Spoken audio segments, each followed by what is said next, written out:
Persebaya saat tanpa bola gunakan shape 4-4-2 sangat rapat padu padat membuat Persib sulit bermain di central progression. Persib pun mencoba melakukan permainan bypass, itu berhasil dieliminasi oleh pemain Persebaya. Persib coba alirkan bola lewat sektor flank, itu juga bisa diredam oleh pemain Persebaya. Ya, Persebaya Surabaya berhasil mengalahkan Persib Bandung dengan skor akhir 4-1 dalam lanjutan Liga 1 Indonesia. Sebelum lebih jauh, aku Prabowo Sobasana untuk ingat ke teman-teman, ketika teman-teman tonton video ini jangan lupa tekan tombol like dan tombol subscribe, karena aku mendapatkan data statistik banyak yang nonton kanal YouTube Tamides sekitar ternyata belum menekan tombol subscribe. Jadi aku harap kawan-kawan melakukannya. Dari susunan formasi, Persebaya Surabaya di atas kertas gunakan pola 1-4-4-2, bisa juga bertransformasi menjadi pola 1-4-2-3-1 sebab Rivera di belakang Rizky Dwi Pangestu.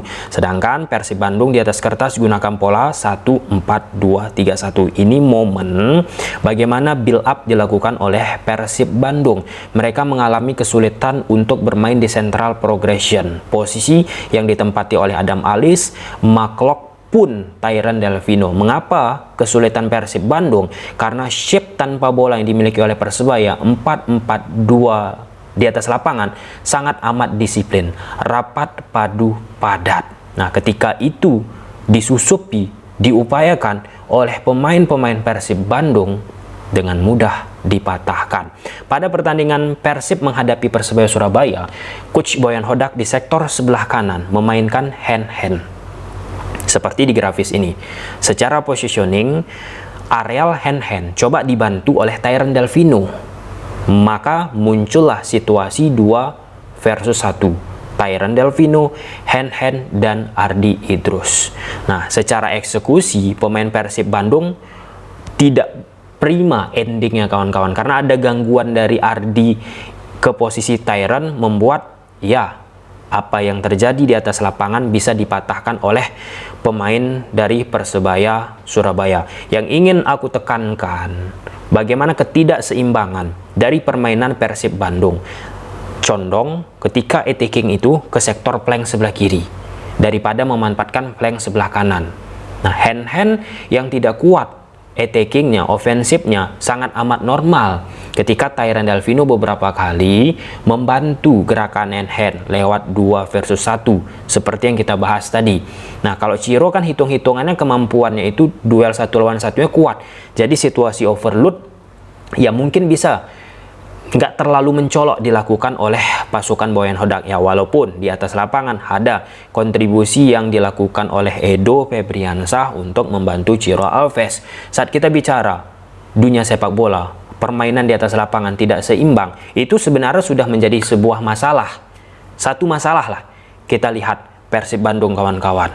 Nah, ketika sektor kanan tidak hidup, sektor kiri bisa kita katakan diredam nih, berhasil oleh pemain Persebaya tempat dari Ciro Alves, maka opsi yang dimiliki oleh Persib Bandung kemana lagi? Di sektor tengah kan udah nggak hidup nih, kreativitasnya drop, loyo.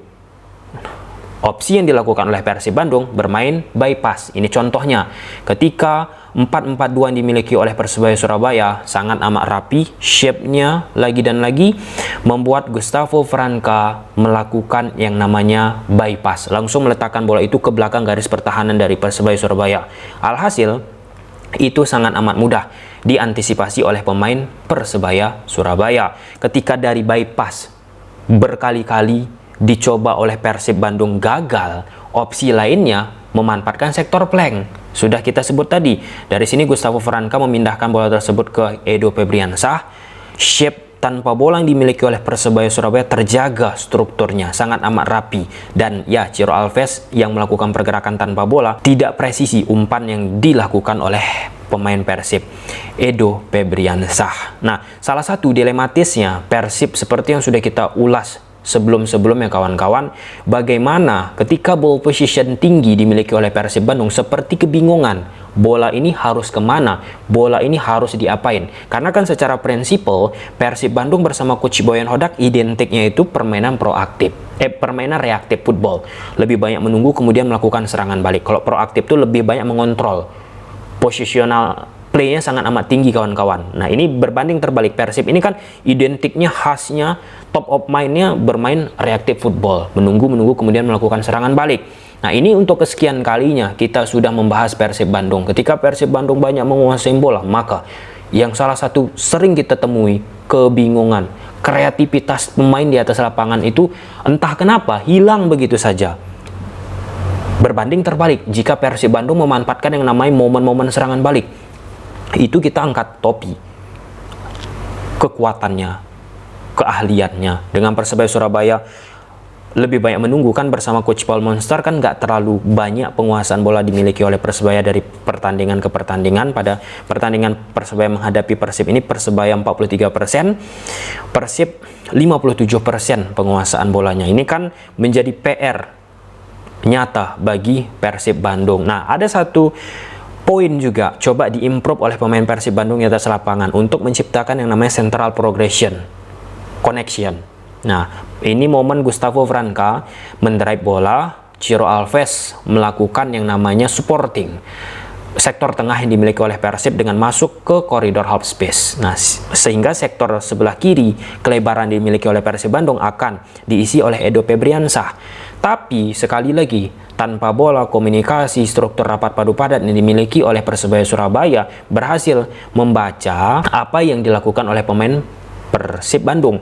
Dan terkhusus kawan-kawan, bagi aku ya, ketika Persib Bandung sudah banyak menguasai bola, aliran bolanya itu lamban. Nah, kalau kita bicara aliran bola itu lamban, maka akan sangat amat sulit kan untuk membuka struktur 4-4-2 yang dibentuk oleh Persebaya Surabaya. Contoh case seperti Ciro Alves mendapatkan bola dari Gustavo Franca ini. Ciro Alves secara pendekatan terlalu lama mengambil sebuah keputusan, sehingga ya, Ciro Alves pun terganggu.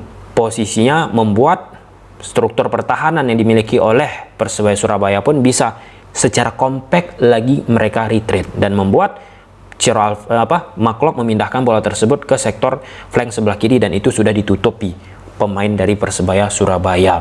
Nah, Persebaya Surabaya memang efektif. Sekali lagi kawan-kawan, gak usah mereka banyak menguasai bola, memang sesekali lewat serangan balik acap kali memang menciptakan yang namanya kesulitan bagi lawan-lawan yang menghadapi pasukan Paul Monster ini. Dan jika kita lihat gol pertama yang dimiliki oleh Persebaya Surabaya ke gawang Persib Bandung, ini ada andil dari clearance ataupun interception yang dimiliki oleh Kevin Rey Mendoza, kiper dari Persib Bandung, yang tidak begitu prima tap-nya, bloknya, antisipasinya kawan-kawan. Dan ketika Kevin Rey Mendoza tidak prima, maka bola tersebut jatuh lagi kembali ke pemain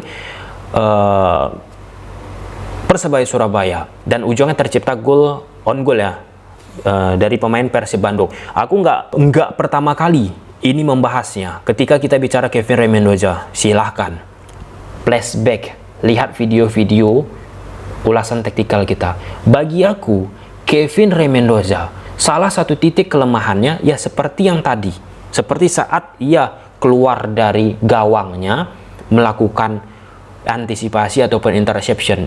Bukan hanya sekali keputusannya blunder, bukan hanya 2 kali, bukan 3 kali.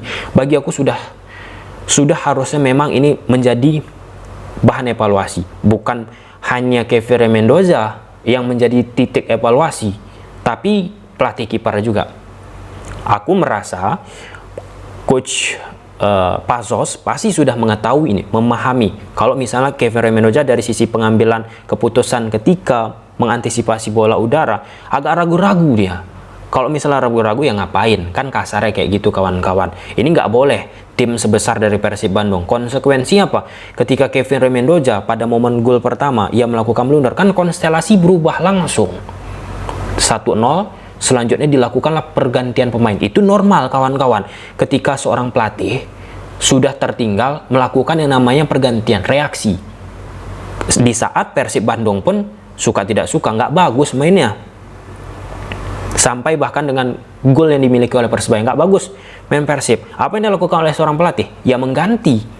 Nah, mengganti pemain ini kan gambling antara berhasil atau tidak. Tapi itu harus dilakukan oleh seorang pelatih di saat situasinya sudah tidak menguntungkan. Nah, beda cerita dikala Kevin Rey Mendoza tidak melakukan yang nama blunder.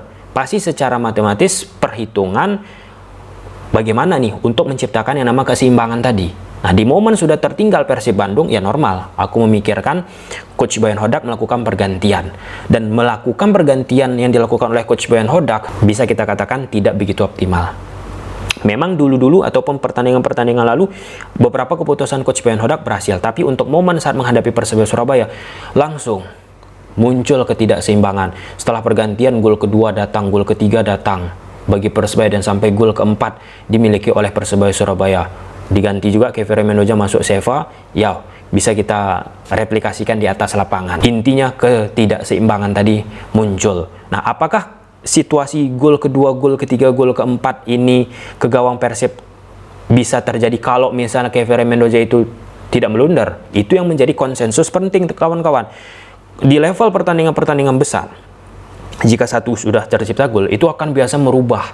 Dan apa aksi yang dimunculkan di atas lapangan bagi Kevin Mendoza sekali lagi.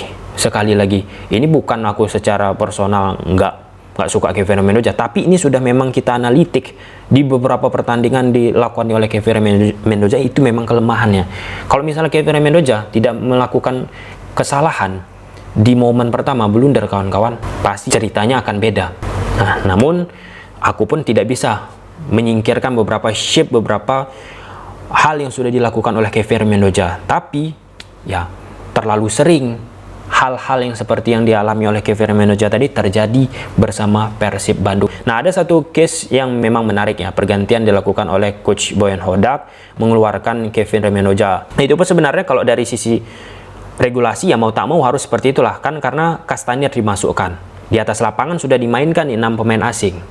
Nah, otomatis harus keluar satu, masuk lagi satu kan, 6 pemain. Ya pilihan dari Coach Boyan Hodak mengeluarkan Kevin Mendoza, ya mungkin ada andil dari apa yang dilakukan, mungkin ya, aku nggak tahu. Aku nggak mau terlalu berspekulasi liar. Serangan balik dari Persebaya lagi, bom bom. Ini kan khas dari Persib Bandung juga, Persebaya Surabaya bersama Coach Paul Monster. Memang terkesan kejam juga ya Coach Paul Monster bersama Persebaya, yang terkesan pertandingan ini plat aja, bahkan cenderung nggak menarik di beberapa momen kawan-kawan. Di babak kedua digas oleh Coach Paul Monster di saat sudah tidak balance lagi permainan dari Persib Bandung. Oke, gimana menurut kawan-kawan? Coba silahkan tulis di kolom komentar. Bye.